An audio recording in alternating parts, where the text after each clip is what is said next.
Hello everyone, welcome back to the shed. I am Lonnie. Hey, I'm Candace. Welcome. We are doing something a little different today. Sometimes we answer questions from viewers on our videos, and we thought we would turn that into a series and kind of do Q&A on steroids. So we're dedicating this whole video to Q&A questions from viewers. Yeah, and we used to put that into the vlogs like Candace said, but we're thinking we're going to do like Candace said, a couple of times a month. We'll do one of these with a whole bunch of them into one video, yeah. And maybe even make a playlist with them. Just if someone just wants to get that kind of content, then there it is. Right. So we're trying to focus our content a little more, and this is part of that, yeah. Like we discussed for the new year. So today we have, I think, about 14 or 15 questions we picked out. Yeah, we have a whole slew of questions, and I'm ready to get at it. How about you? Me too. We haven't really, we've glanced at the questions, but Candace and I have not discussed the how we're going to answer or anything. So we may even disagree on some of these answers, which is fine because a lot of these questions don't have one answer. So, and some of them are like opinionated, and some are just facts. Yeah, right. Like how-to type stuff. Okay, I'm looking forward to this, Candace. Let's go. All right, first question, and it did cut off part of the name, the thumbnail, so sorry about that. I'll make something up. All right, it's Karen Molden, H-A-U, Moldenhauer. Moldenhauser. Moldenhausen. Moldenhaus. Moldenhauer. Probably Moldenhauer. Okay. Moldenhau, yeah, okay, go ahead. I'm sorry. What do you guys recommend that I put returns are okay when I'm sending out something? So returns are okay is going to be when you're listing. I'm sure that's what she meant to say. Right. And we have free returns turned on where we pay return shipping. That's a fairly recent change. Yeah, like sometime in the last year, maybe 6 to 9 months ago, we did this. And I was kind of leery. Because, I'm like, oh, that's just going to open. Candace is always look at the worst case kind of person. I do. I try to look for all angles, but the worst always just kind of slaps me in the face. So, yeah, we do have free returns turned on, and we pulled up our third quarter statistic here for you guys. From October... That's fourth quarter. Yeah, fourth quarter is what I meant to say. October 1st to December 31st, out of 949 transactions, we had one free returned. Now, this is not item as described. This is our free returns. Well, I think item not as described returns would be in here also. It would, okay. Yeah. But yeah, our return rate is 0.11%, one of 949 transactions. I will go ahead and say that's probably on the low end for us. I think we're normally probably around 1%. Yeah, we usually get a 2 to 3 per quarter, I would say. Something like that. Yeah. But it's not high. And hang on. Oh no. We're going to close this video out. There's going to be a message. Okay, I'm looking for whatever kind of wood I can knock on. Yeah. But yeah, so our reasoning, go ahead and tell them. Okay, well, I think there's several reasons, I guess. First of all, let me state that I don't want to take returns. I don't think you want to take returns. Do you want to take returns? Never. I want everybody to be happy with everything they buy and never have to return anything. No, I don't want returns. Returns are bad.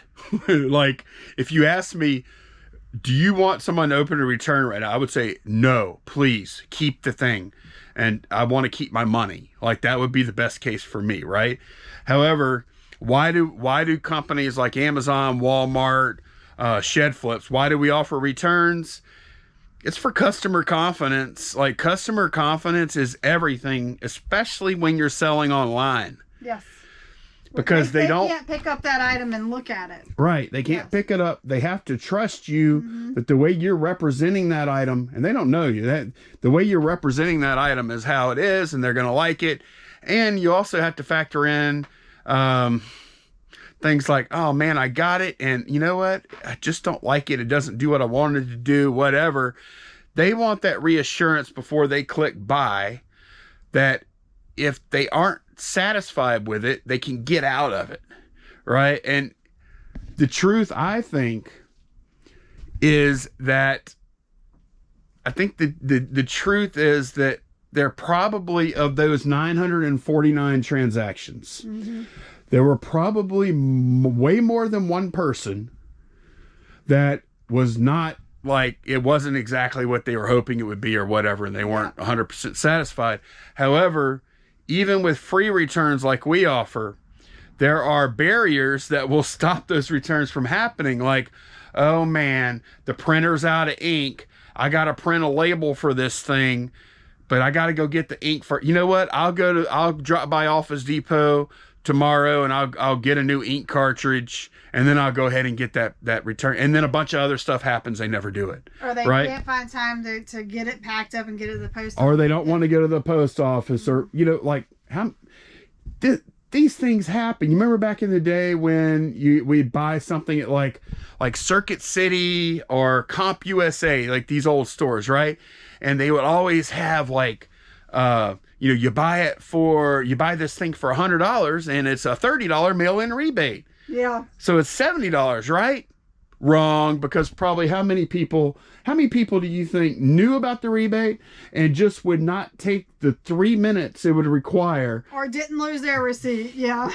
You know, it just seemed like such a hassle. So I think, truthfully, I think a lot of things returns don't even started because people don't want to deal with the hassle. Right. But whenever they're clicking buy, they want the customer confidence. And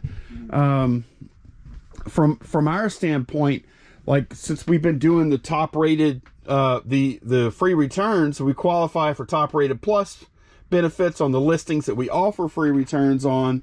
So we get 10% off of our final value fees, which that comes up to probably, you know, a couple $100 a month. I don't know. I'm pulling that number out the air. I don't know exactly what it comes up to, but it's substantial. It's way more than any return. Like that pet item. Yeah. We were able to, like, relist the thing, and it only costs us what? It costs us an extra shipping, the shipping to and fro. Yeah.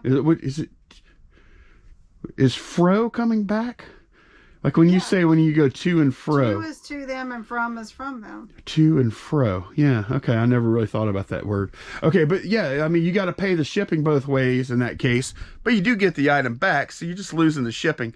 So I personally, here, I'm not going to tell you to do it or not do it. Right.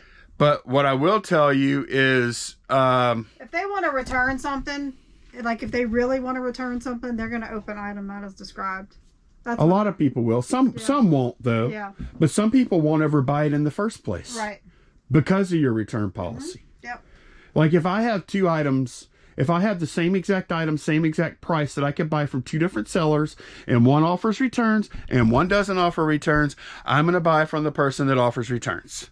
Another thing that I think really helps is eBay gives you 24 pictures you can use now. Some items don't require but a few pictures, but we usually take a ton of pictures from all angles of our items, and we do a very good description if there's flaws. We disclose everything. We don't sugarcoat it, and I think that helps a lot because there's no surprises when they get their item. Right. The better. Like, some people don't read everything. I understand that. A lot of people do. I think a lot of times I see this all the time. Nobody ever reads any of it. That's not true. Yeah, that's not true. No. The few people that you have issues with every now and then, they didn't read. But I think most people do. Yeah. Most people read. Most people look at the photos. Most transactions go through without a hitch. Yeah. That's the reality. But what I would challenge you to do, and this is what I told Candace. I said, okay, Candace, let's do free returns for a month. And what's the worst that could happen? We're going to save a couple $100 on final value fees. And what's the worst that could happen? You know? And that's when she agreed. And then we tried it. And the worst did not happen, except we just saved money. And, you know, eBay may or may not give you more exposure. Yeah. And you get the little gold seal with the ribbon if you do all the other stuff, you know, the same day or next day shipping and all that stuff. So I would challenge you, and this will apply to a lot of things like this question. I would challenge you not to do it or not, but to give it a try and see what happens. Yeah. And then if you're like, oh my God, this is horrible, stop doing it, you know? And but you will never know unless you try. I know that there are probably exceptions. Like if I was 100% clothing reseller, I may not want to do it. Yeah, but Candace, that might kill your sales. It may, yeah. I mean, that's like the customer confidence is huge. It is. So just something to think about. For some people, it just depends on what they sell. Like a lot of the times when people like eBay does a lot of things that I don't like, right? They err on the side of the customer to a ridiculous degree. Yep. And I don't like that sometimes, but it does generate customer confidence, and that is invaluable in an online marketplace, in my opinion. Okay, this one's easy. Terry Gilbert. First time I have watched your videos, lots of great information. Do you include a packing slip? Thanks. We do not. No, we don't. And I don't have a whole lot to say about that because it's pretty simple. We do not include a packing slip. We do include we usually include a thank you card, but we ran out. Oh, maybe that's what FedEx just delivered. Oh yeah, we ordered some new cards, so I'm hoping they're out there. From Vistaprint. Yeah. The past week or so, I've just been writing thank you, name, Lonnie on the back of the stickers. Yeah. And that's it. But yeah, we normally do a thank you card and one of those stickers, and that's it. However, I do know that some people like to print all the packing slips, and they use those to pick their orders, to pull their orders. Right. And then they may even write like a thank you thing on the packing slip. And, you know, although we don't choose to do that, it's not a bad practice. It's not bad. No. Like that's a personal preference thing. Especially if you're like, we pull orders together, so it's easier for us because I can call them out to them. But if you're on your own, it's probably a lot easier than running back and forth to the computer or having to keep looking on your phone to have them printed out. The only thing I'm not sure of is if maybe someone in the comments down below can answer this. Whenever you print a packing slip, does it put your custom SKU on the packing slip? If it doesn't, that would, I just have no idea because we don't do it. I don't know. A lot of people do consider a packing slip to be more professional. Mm-hmm. And we have had instances where someone has ordered something from us, like some kind of especially with collectibles, like a card or something. And then we'll get like a message on eBay saying, hey, this isn't what I ordered. I was supposed to, this wasn't shown in the photos or whatever. And then I go look at the order. I'm like, the thing we sent to you hasn't even arrived yet. What are you talking about? And then they come back and they're like, oh, I'm sorry. I ordered a bunch of things from multiple sellers. Yeah, and they forget sometimes they ordered something. Yeah. Right. That we've actually had that come up. So I mean, that is a case where I can make a case for using a packing slip to let someone know who it's from, what they ordered, etc. Like that could be helpful sometimes. We just choose not to do it. Okay, next question is from Madeline Cross. Do you think you will ever do a live auction on Whatnot? I think it would be fun. I really do. I think I would enjoy it. However, I just don't know when we could do it. We are so busy between eBay and family and YouTube. We put a lot of time into YouTube. So I don't even know when we would fit it in. I don't think it would be worth our while to do that. Yeah, even if it was, I don't think we would. When I first started on YouTube, I did a bunch of live stuff. And we even did like some auctions. We've done auctions before on YouTube. Mm-hmm. Mostly like I don't know, Mothership Products. Dwayne Hale used to run auctions every weekend. They were fun. I joined him a few times to sell some of our stuff. Mm-hmm. Sometimes it was for charity, sometimes it was just we're selling stuff. But it's exhausting. That's what I was going to say. Oh my gosh, it doesn't seem hard, but because it's live, I think it's a lot more stressful, and when it's over, you're so exhausted. It takes a lot out of you. Being on video, on camera live, it's strangely exhausting, like Candace said. I can't explain it. But an hour of online of live time, it's like tense. It's really, Yeah, because back then we were basically just sitting on our couch in our living room doing it on the laptop, and we weren't like taking things, no. We had like pictures that would get popped up. Am I remembering this correctly?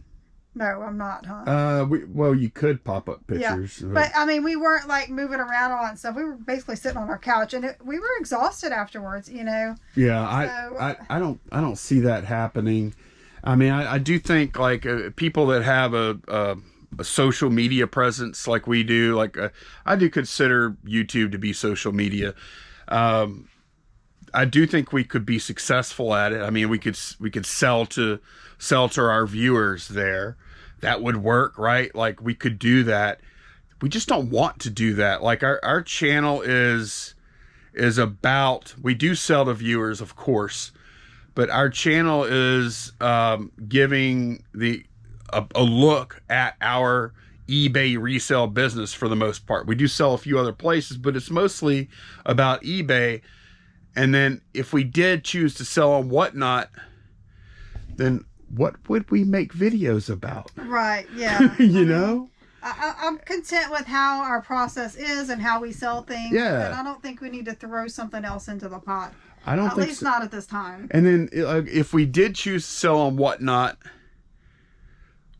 would we sell the good stuff that would do well on eBay anyway? I think that's opposite of what people do. I know. So and like, I don't want to do that. Like the only you wouldn't sell on Whatnot to sell the quote unquote good stuff, because that stuff sells just fine on eBay. Right. So the only strategy I could see the reason I could see to want to use Whatnot would be to sell the less desirable stuff. Your pickles.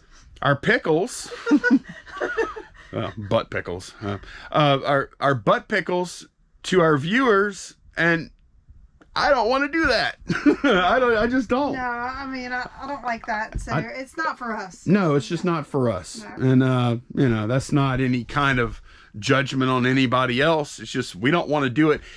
The biggest reason though is the effort. We don't want to put the effort in. I do think it would work though. Next question is from Char Anderson. Do you disclose in your listing if you resurface a disc? Thanks for a fun channel. Okay, so when I first started doing it, she's referring to this machine over here that's a disc resurfacer, which disc resurfacers work in a way that basically you're taking off a thin layer of the product of the disc surface very slowly to remove the scratches. That's just that's what it is. And at first I was like, disc has been carefully cleaned with a professional, resurfacing machine or something like that. But then I thought about it a little bit, and I would look at the disc. I'm like, you know what? What's the difference? Like, nobody can look at this disc and tell that there's a difference. And basically, it's a cleaning.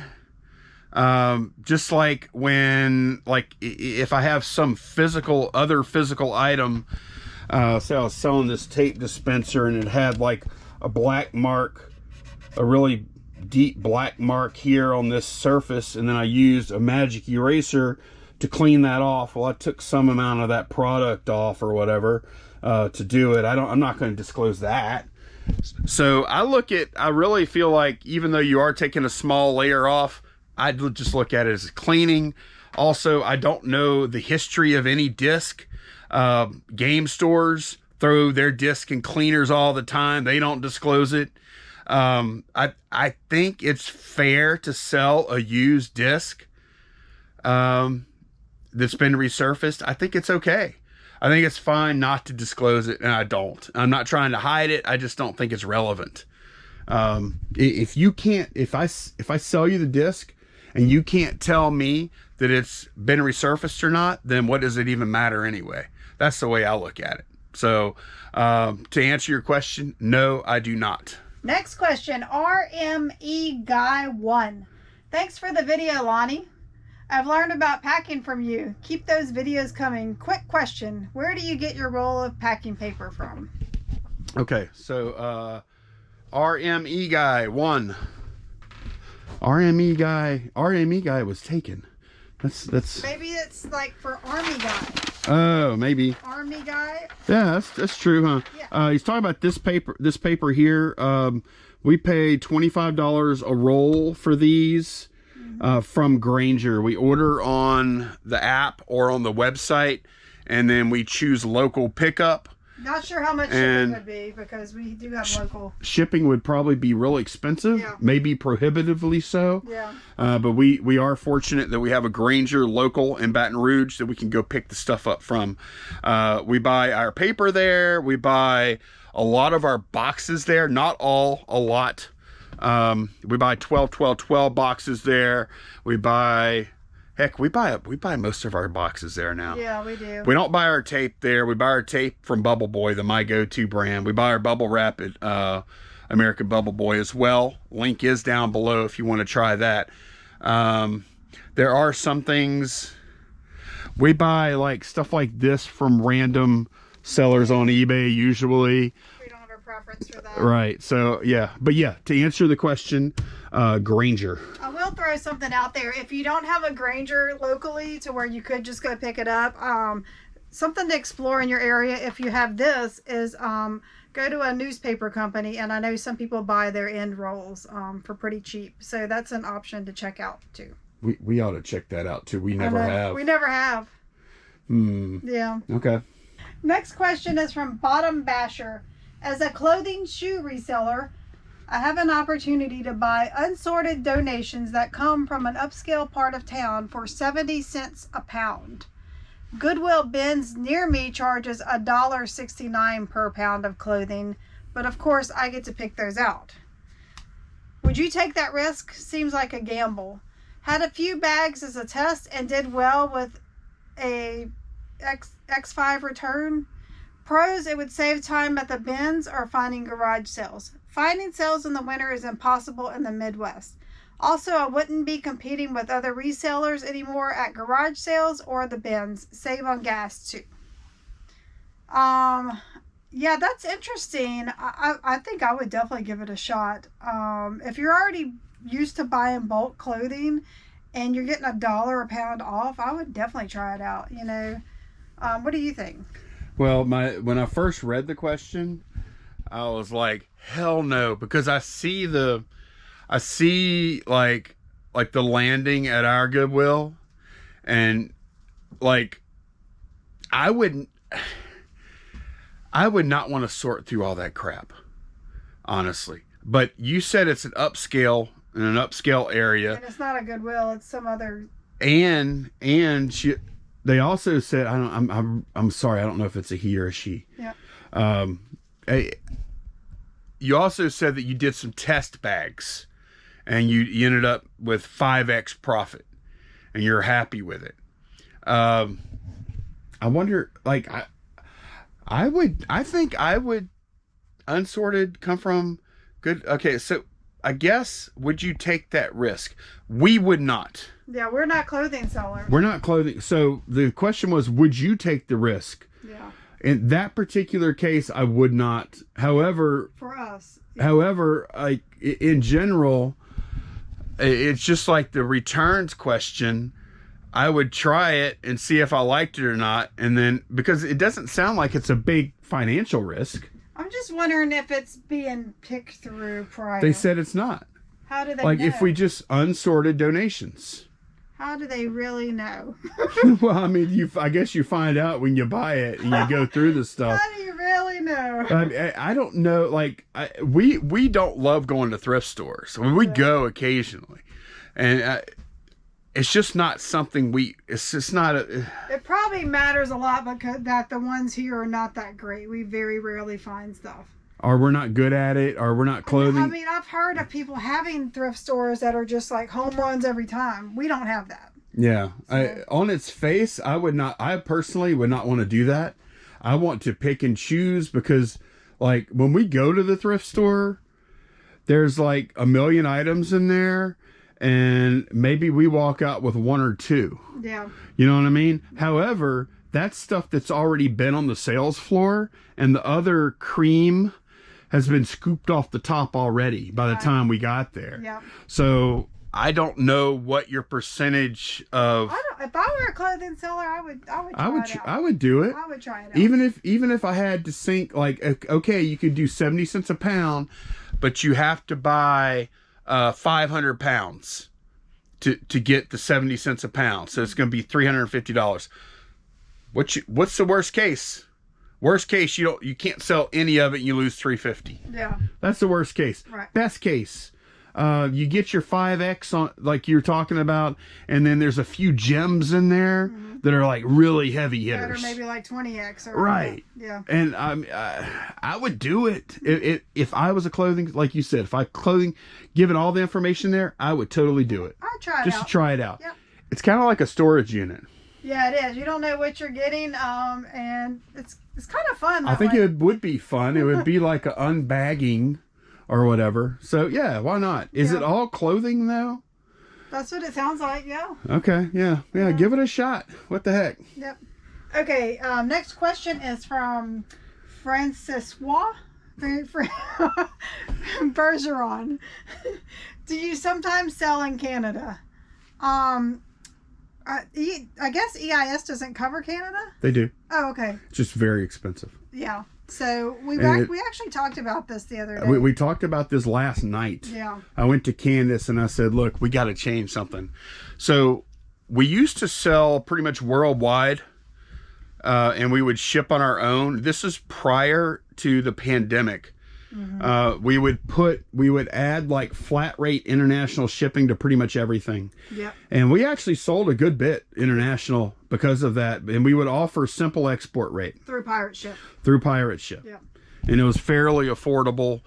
And we did sell a lot of international. we sold a lot international. And we've talked about this on the channel before.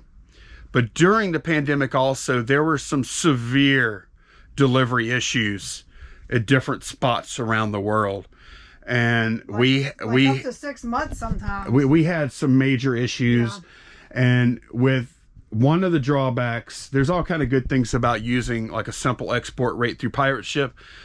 The drawbacks there are a few. You don't have that ultimate when you use it used EIS. to be, it's EIS now, eBay International Shipping Program.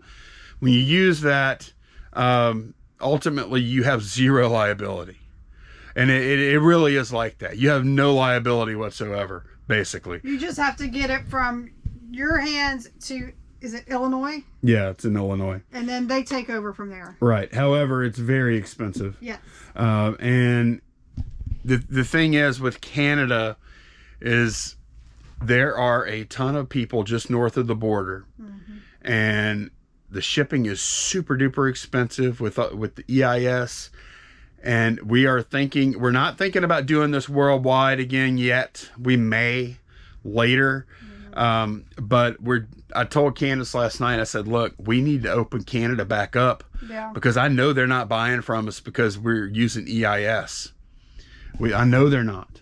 And she agreed. So we are going to for anything in our store that makes sense, and once it's packaged up, it can't weigh more than 4 pounds to use simple export rate. We're going to add Canada flat rate shipping to Canada for those items which it makes sense for. Yeah. And I think it's going to help us a bunch, because Canada post pricing is expensive from what I've heard. Yeah. And there's probably some stuff that we could ship to Canada cheaper than a Canadian could ship to Canada from within Canada. That's what they used to tell us. So, but I think now that pandemic's over, now that we're out of fourth quarter and all that stuff, all that jazz, I think we should bring that back in. And with Canada first, and we may expand to some other countries later. Yeah, we'll see how it goes. Next question is from Brian Henry 2385. Cutting flaps, cutting weight. When you're not filming, do you put the boxes on the scale just before you tape it closed to see if you've nudged over a increment, like over a pound increment? I had one earlier this week that was 2.01 pounds before I taped it up and added the label. Flap trimming held it under 2 pounds and saved the step cost. Less important than it used to be before Ground Advantage, but I still do it. Yeah, that is actually a good point. I do it occasionally. Most things, the way I pack them is the way I want to pack them. But you can definitely, like, if you're right there on the border, you can definitely save a little weight by trimming a little flap off here or there. Now, the one thing to consider, trimming flaps do add strength to your packaging. Right. So some things, I'm packing them how I'm packing them, and they weigh what they weigh. But yeah, occasionally I will throw something on the scale just to kind of see where I'm at. Like do I want to ship it in an 864 box or a 644 box? Or maybe I can do like just I can grab a spare piece of cardboard and do a wrap with that and put it into a poly mailer or a bubble mailer or something like that. I do check the weights. However, I don't check them quite as much as I used to, because it used to be like, especially with priority, it would make a huge difference sometimes. Yeah. Now, it can also make a huge difference, like if you're going from under a pound weights, if you're going from 4 to 8 or 8 to 12 or even from 12 to 16 ounces, that can be like $1.50 sometimes extra. So I do it sometimes, probably not quite enough. It's not near as bad now, like he said, to his point, now that Ground Advantage is in play, it's not near as bad. But yeah, I do check the weight, because like you say, those break points can be very costly, and sometimes you can avoid them, sometimes you can't. Next question, and I'm going to try to pronounce his name, Jariguai J. No, Joshua. Okay. Joshua. Lonnie's romanticizing it. Yeah. I have watched your videos from the shed being built. Reflecting on this last year's buys, I have asked myself the question, would I buy this?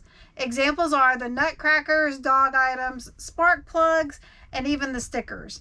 After the talk about the buy, I think maybe it was a good buy. Then when you start to sell, I think, how did you get over the fear factor? All those buys worked out and made profit. This is why some are successful and some are not. I know one thing he's probably specifically referring to is the nutcrackers. So we bought like 200 nutcrackers for $6,000, and I got them all listed, and they weren't. We were just hoping they would just sell fast, and they didn't. So it was kind of scary. We're like, are these things really going to sell? So when we're going into a big buy, it is scary, doing that. But I always make sure and put in research before we go, if it's not on the spot. How many hours of research? Like, okay, so for the nutcracker, the $6,000 nutcracker buy, it was pretty scary. It was, even for us, that was a lot of money. It was, yeah. It was $6,000 cash, handing it over, a lot of money. How many hours of research did you do before we committed to go over and buy that stuff? So it was a Facebook Marketplace buy, and so it looked like that this person's collection, they had Polaroids of their picture of their nutcrackers, but the it was like a picture, but it had like 5 to 10 in there. So it was pictures of Polaroids that we were working from. So they took these Polaroids and put took snapshots of them in their Facebook list. And we were comping off of that. So yeah, that's, and you're not going to see everything, or sometimes you can't find everything on obscure items. So you just have to kind of get a good ballpark average price of what you think they're going to sell for. Right. And then that's how you know if it's going to make sense or not. So yeah, we just went for it, and like I said, it was scary at first because that was a lot of money. That one was scary. It was scary. It was a lot of money, and they weren't flying off the shelves like we wanted them to. Not at first. No. But I kept telling Lonnie, I'm like, wait till fourth quarter, and sure enough, fourth quarter hit, and boom. Pretty much all gone. Yeah. Now the dog items, that was on the fly at a garage sale. We bought 560 dog clothing, harnesses, jackets, costumes for $1 a piece. Yes, and so that was a no-brainer in my opinion. That was a no-brainer because they were all new with tag. So buy in bulk, buy new with tag, as long as they're good brands. At the right price. Right. We were never, we were not nervous about that at all. We were ecstatic the whole time. We just didn't know how much money we were going to make. That was not risky. Yep. And then the like the spark plugs. Did you look them up at that sale? No. No, you just went with your gut. The spark plug buy they're referring to. We went to a garage sale, and there was a bin at the garage sale full of spark plugs. It's like I don't know how big the bin was. It was a big one. It was like right. This. It was full of spark plugs, and they were all bagged and sorted. Yeah. And like if they had 5 of one type of spark plug, they were in a little baggie all together. All of it was brand new. And while I was there, I was looking at something else. Another man who I've seen a lot at garage sales around town when we go, he was standing in front of it talking to the seller about the box. Oh, what do you want for that? $100. He's like, mulling it over, and I'm right out of frame there. He's waiting for him to step away. I'm right out of frame. I'll never barge into somebody's deal ever, and I don't want it done to me. But I'm just waiting patiently. Well, not patiently. I'm just waiting for him to walk away or say no or whatever. And finally, he walks away from it and starts looking at something else. And I go, that's $100, right? And they're like, yes. And I'm like, I'll take it. And in that spot, I didn't look it up or anything because I wanted to move fast in case that other guy who didn't take the deal changed his mind and came back. Right. In the meantime, while you're looking things up, he could come back to the guy and say, I'll take them. Right. And so in that kind of spot, for $100 at this point for us, $100 buy, it's not really that big of a deal. On new product. It was a no-brainer again. I do have a question for you. What? If they had not been sorted and bagged, would you have been so quick to buy them? Probably not. Probably not. Yeah. I saw a lot of work eliminated. Yeah. And I was like, man. Yeah, that's gonna be easy. Right. And it was pretty much, yeah. Yeah. No. It was great. Now I will look back a few years, Candace. I don't know, 7-8 years ago maybe. I was fairly fresh as a reseller. Do you remember I went to go buy? I found someone on Facebook selling all their Mary Kay product. Yeah. It was a $500 buy for probably about $1,500, $2,000 worth of product, right? And it was fairly easy. It might have been worth more than that. I don't remember the exact numbers, but I remember at that point, $500 buy was scary. It was very scary. Yeah. It was like I was almost nauseated after I bought it, and I was headed home. I was like, "Is this going to work out? I don't really know," And it did. Made a bunch of money off of it. It's always really scary whenever it's an item that you don't have any knowledge about. Or if it's an amount of money you've never spent before. Because at that point, I had never spent $500. Like, at that point, like, if I was at a garage sale and something was $20, I was like, whoa, take your hat off. They want $20 for that one. I do remember because I would go to garage sales with you sometimes, and you hardly ever bought anything over $5. No. I do remember that. Right. I didn't do that. Like I was looking for the $1 to $2, $5 stuff, and then gradually over time, you get experience, and you become more comfortable with your knowledge. You see things work and not work, and you kind of get a feel for when you should spend the money versus not. Yeah. So I'm not recommending anybody goes out and spends $6,000 on some nutcrackers. I'm not doing that. Yeah. But at the point when you should be doing that, you'll know it. You'll know. Yeah. You know what I mean? Mm-hmm. Next and final question is from Exit Screaming 4637.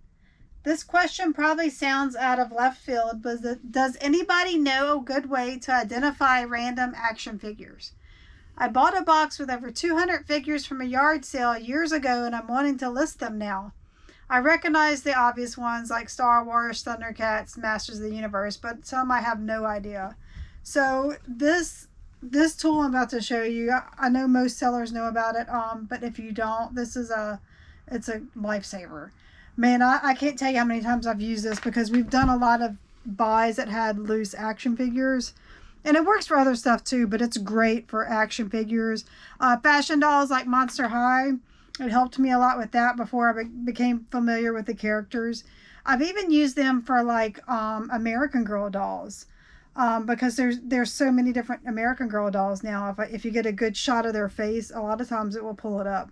So let me show you how it works. Okay, so I have the Google app here on my phone right here. So you're just going to tap on it. And then on the search bar, there's this little square icon for a camera. And you just click on it. And then you're going to just basically just take a picture of your whatever you need to identify. And there it goes. It pulls it right up for you. And it's clickable links, so you can even, sometimes the title here will not be the correct one. So if you're not, like if you use that name and then it doesn't match, like sometimes when you click on it, you can go back and see. But this tells you right here what it is. Century, no beard. Because he did come in variations with a beard and without. I feel like the tool has gotten smarter and smarter since you first started using it a couple of years ago, too. I feel like it works better now. Yeah, I think because... I think they're probably using AI for one thing to evolve it. Right. You know, so now this is pretty cool. When we were doing inventory the other day, we had these in a drawer, but they were not, and they didn't have a custom SKU on them. And I'm like, I didn't remember what they were called. And just, you would think something like this, it probably couldn't find it, but it can. Let me show you. And sometimes it can't take a really clear picture. Sometimes I just take a picture of the item and you can upload that too. But look, it pulled it right up. There it is right there. Exo Squad, Jump Troops, Colleen O'Reilly, Ultralight, E-Frame. That's her boots. Okay. Yep. Yep. And then here we have this little tiny, it's a Digimon. I'm going to do that for you. Actually, I'm going to take a picture and use a picture. Yeah, you can do that too. Yeah. So let me take a picture of her real quick. And you can upload a picture instead of... That might help you, like if you're considering buying something from like Facebook Marketplace and they have a lot of stuff. I do that sometimes. I'll snap a picture with my phone and use that. So I've got the picture right down here. I'm going to click that. Sorry, there's selfies. We were working on thumbnails. And look, it pulled it right up. There she is. Look, like instantly. Yep. 2002 Bandai HT Digimon. And this, it's fairly obscure. Yeah. Yeah.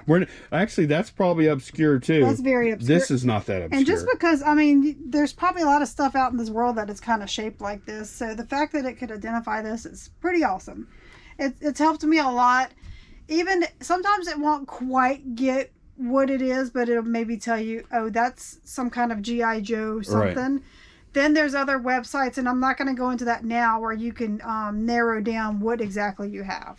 So. And that's just the plain old Jane vanilla Google app. Google app, yeah. Then you download that from the App Store, wherever you get your apps. Yep. Play Store. Play Store, App Store, yep. And then, and then it's within that. So, yeah. Okay, cool. Okay, that is going to be all for this session. We actually had a few more questions. And I started looking at them like, you know what, Candace, that's a good question for a standalone video.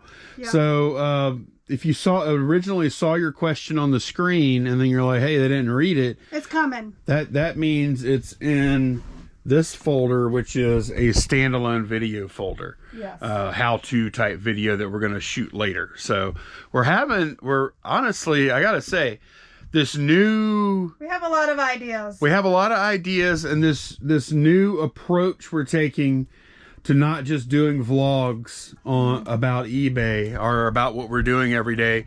It's got me a little revitalized. I've been on YouTube a long time, and I don't care how much fun or if you're making money or you're successful at it or whatever. You do something long enough every day, it starts to become a little bit of a drag. And we were kind of in a rut, I think. Yeah, it's easy to get in a rut. We were comfortable. Right. So we're ready to shake things up, to change things up. So I'm excited. Yeah, me too. I I love Q&As because I like to talk. So thanks so much for watching, and we will see y'all again very soon. Bye, y'all. Bye.